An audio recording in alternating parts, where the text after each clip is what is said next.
La situación del Vaticano, habiéndose reunido el Papa Francisco con Nicolás Maduro, es bastante preocupante. Ya hemos visto cómo en este año el Papa Francisco se ha reunido con Rafael Correa, se ha reunido con Evo Morales, con Raúl Castro,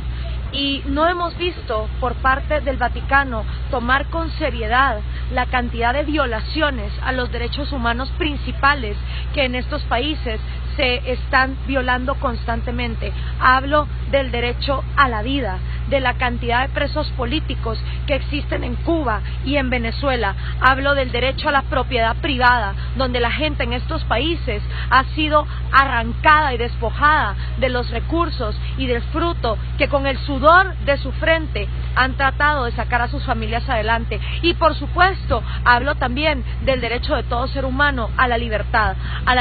de expresión, que constantemente y específicamente Rafael Correa ha atentado, cerrando medios de comunicación, metiéndole militares, intimidando periodistas, hasta que estos han tenido que abandonar el país. Es realmente vergonzoso cómo el Papa Francisco recibe a estos dictadores del socialismo del siglo XXI, que cada vez están anulando las libertades y los derechos de sus pueblos. Y el peor de los casos, el venezolano, donde se reúne con Nicolás Maduro sin que nadie lo supiera de antemano, en una coyuntura donde Nicolás Maduro se ha opuesto a que se haga un referéndum exigido por el pueblo de Venezuela para sacarlo del poder. Y en lugar el Papa de estar orando por estas naciones, lo que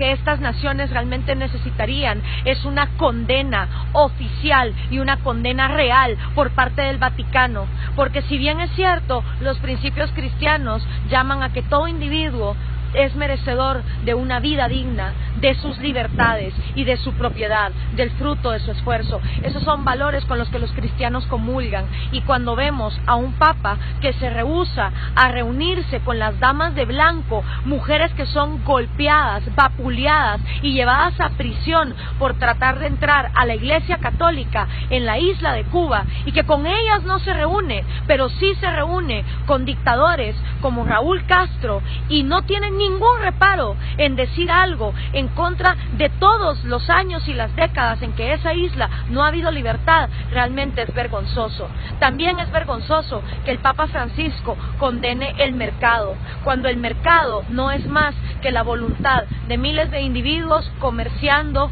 libre y voluntariamente productos que ellos decidan, y que él vea en el mercado la manera de multiplicar la pobreza, cuando en realidad, si ese fuera el caso, Venezuela hoy sería una de las naciones más ricas del mundo. Si ese fuera el caso, entonces Cuba, donde a las personas se les quita hasta el 90% de su salario, también estarían en una situación de bonanza. Pero donde no hay mercado, donde a la gente no se le deja comerciar en libertad sus talentos y el producto de su esfuerzo, entonces viene la miseria. Y que el Papa Francisco sea incapaz de ver cómo funciona la economía y condene estas cosas, realmente es preocupante. Que se reúna con estos dictadores y no con la gente que es vapuleada. Yo esperaría que el Papa Francisco, así como se ha reunido con ellos, se reúna con Lilian Tintori, con María Corina Machado, con los presos políticos en Cuba, con las damas de blanco, con los presos políticos de Venezuela, y que por lo menos